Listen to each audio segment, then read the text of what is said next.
இன்னைக்கு ஒரு சுவாரஸ்யமான டாபிக். இன்னைக்கு ஒரு சுவாரஸ்யமான டாபிக்கு. ஓரிரு நாட்கள் முன்னாடி நீயா நானா கோபிநாத் நடத்திய ஒரு நிகழ்ச்சியை பார்க்க நேரிட்டது.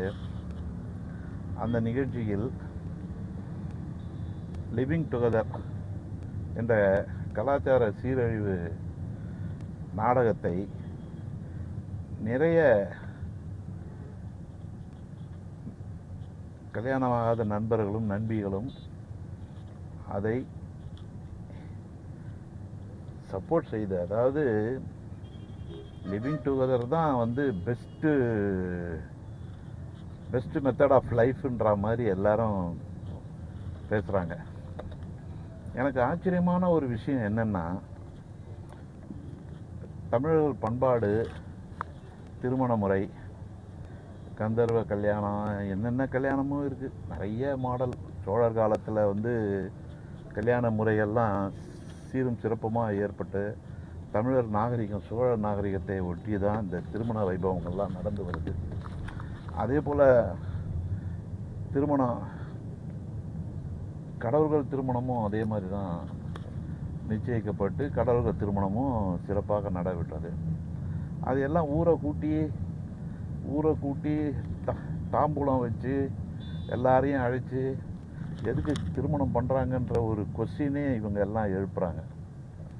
இப்போ நவநாகரிக உலகத்தில் ஒரு பெரிய கேப் உண்டாகி போச்சு. அதாவது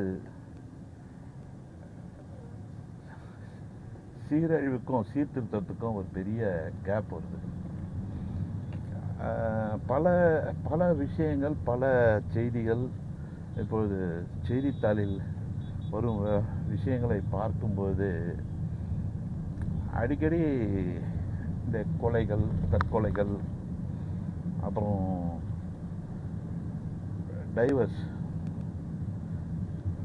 திருமண விலக்கு போன்ற பல விஷயங்களுக்கு, அதாவது முத்தாய்ப்பே இது போன்ற நவநாகரிக பழக்க வழக்கங்கள் தான். இப்போது பேரண்ட்ஸ் கூட பசங்க இருந்தால், அது பையனோ பொண்ணோ ஒரு வேலைக்கு போகிறாங்க, ஏதோ ஒரு ஐடி கம்பெனியில் வேலைக்கு போகிறாங்க, ஏதோ ஒரு கவர்மெண்ட் கம்பெனிக்கு வேலைக்கு போகிறாங்க, கவர்மெண்ட்டுக்கு அரசு துறைக்கு வேலைக்கு போகிறாங்க அப்படின்னும்போது அவங்களுக்கு ஒரு நெருடல் இருக்கும். வீட்டில் இருந்து வேலைக்கு போயிட்டு வந்தாங்கன்னா எந்தவித பிரச்சனைகளும் அவர்கள் எதிர்கொள்வதில்லை. அதே வெளியூரில் தங்கி